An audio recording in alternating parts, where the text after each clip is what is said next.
Olá, meu nome é Marcelo Valdir Monteiro, eu sou professor de Direito Constitucional e Direito Penal, advogado criminalista militante e vamos conversar um pouquinho hoje sobre a súmula vinculante número 56. Prevê esta súmula que a falta de estabelecimento penal adequado não autoriza a manutenção do condenado em regime prisional mais gravoso, devendo-se observar, nessa hipótese, os parâmetros fixados no recurso extraordinário 641-320 do Rio Grande do Sul. Pois bem, primeira questão, súmula vinculante. A súmula vinculante, ela é editada, revista ou cancelada por maioria de 2/3 do STF. Lembrando que uma súmula vinculante, ela é editada apenas pelo Supremo Tribunal Federal. Outros tribunais editam súmulas normais, que são mera orientação jurisprudencial. O STF pode editar súmula normal, mas também pode editar súmulas vinculantes e, como o próprio nome diz, vincula todos os órgãos do Poder Judiciário e da administração pública. Ninguém pode decidir diferente de uma súmula vinculante. E se alguém decidir contrário à súmula vinculante, reclamação direto no STF que caça a decisão de quem contrariou a súmula vinculante.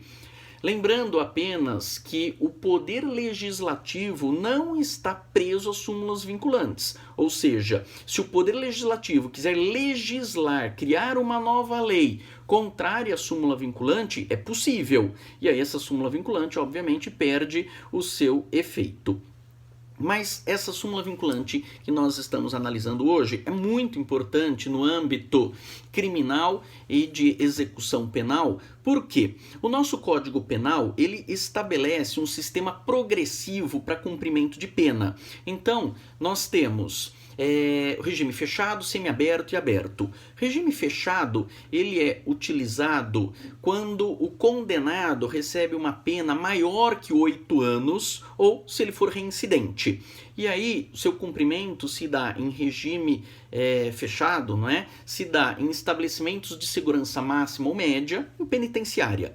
Se o condenado recebe uma pena maior que 4 anos e até 8 anos, ele cumpre em regime semiaberto, em casa, em estabelecimento industrial, agrícola ou similar. Se a pena for menor ou igual a 4 anos, ele cumpre a pena em casa do albergado. Qual o grande problema que nós temos no Brasil? Muitos presos, na verdade praticamente metade dos presos hoje no Brasil são presos provisórios, ou seja, estão em cadeias públicas ou em CDP, Centro de Detenção Provisória. E aí, quando vem uma sentença condenatória de primeira instância, ele muitas vezes já cumpriu o prazo para progressão de regime. Qual é esse prazo para progressão de regime, professor Marcelo? Esse prazo é estabelecido também na nossa legislação. Se ele for primário, ele cumpre a pena, não é, inicialmente no regime de acordo com o estabelecido pelo Código Penal, fechado, semiaberto ou aberto, mas após 1/6 do cumprimento da pena e tendo bom comportamento carcerário, ele tem direito à progressão de regime. E aí, muitas vezes, quando vem essa sentença condenatória, ele já cumpriu tempo suficiente para progressão de regime.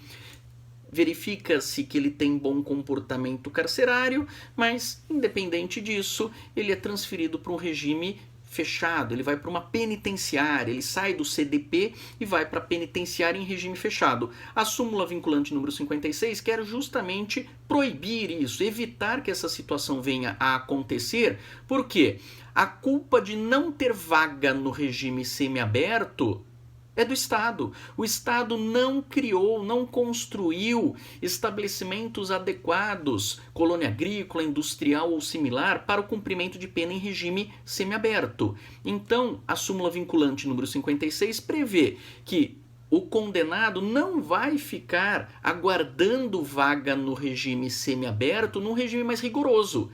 Não é justo que o condenado tenha que aguardar a pena o cumprimento da pena no semiaberto, não é? Para o semiaberto, no regime fechado. Ora, ele então vai aguardar no regime aberto.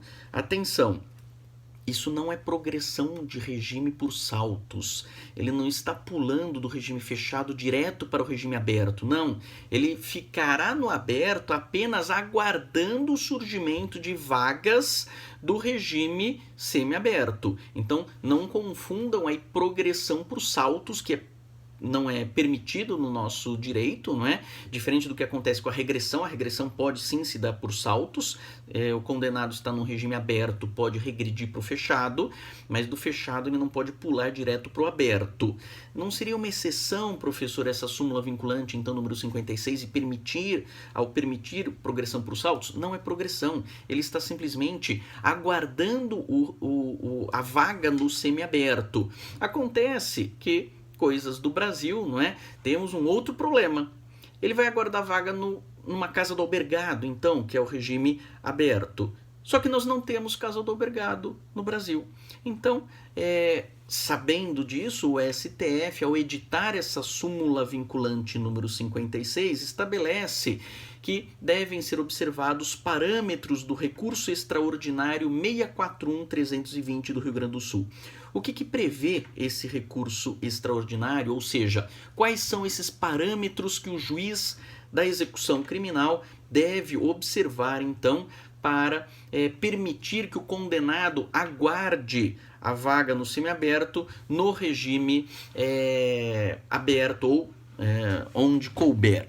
Pois bem, estabelece então alguns parâmetros esse recurso extraordinário. Se não houver vaga no regime semiaberto e não tem vaga também no regime aberto, será permitida a saída antecipada do condenado do sistema prisional.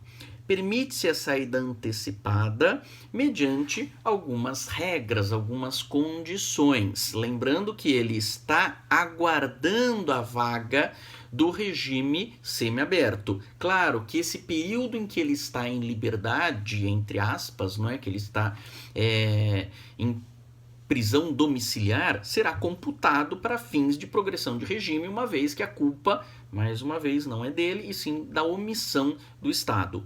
Pois bem, então o condenado tem esta saída antecipada mediante monitoramento eletrônico. Então se coloca tornozeleira eletrônica para acompanhar aí como é que está esse condenado. Também é permitida a prisão domiciliar, que sabemos a fiscalização é muito pouca. E também é permitido o cumprimento de penas restritivas de direitos. Então o juiz da execução criminal, ele pode observar esses parâmetros, determina a saída antecipada mediante monitoramento eletrônico ou prisão domiciliar, ou mesmo cumprimento de penas restritivas de direitos. Nesse período todo em que o condenado está aguardando o surgimento de vagas no semiaberto, é computado para fins de progressão de regime. Lembrando que os prazos para progressão de regime são 1/6 para crimes comuns, não é? E 2/5 para crimes hediondos se o condenado for primário e 3/5 para crimes hediondos se o condenado for reincidente. Então, 1/6 para crimes comuns, 2/5 se primário para hediondo e 3/5 se reincidente para hediondos. Pois bem, a súmula vinculante número 56 vem então obrigar o Estado a estabelecer o que já está previsto em lei há muito tempo, ou seja, é necessária a criação de estabelecimentos adequados para o regime semiaberto, é necessária a criação de estabelecimentos adequados para o regime aberto. Não pode se permitir simplesmente que todos os condenados fiquem em prisão domiciliar, mas devido a essa omissão do Estado, o Supremo Tribunal Federal entendeu que não seria justo punir 2 vezes o condenado, uma pelo crime que ele praticou e outra pela omissão do Estado. Então, por isso, a edição desta súmula 56 do Supremo Tribunal Federal. Muito obrigado pela atenção de vocês, dê um like aí no vídeo, sigam o meu canal e até uma próxima. Muito obrigado.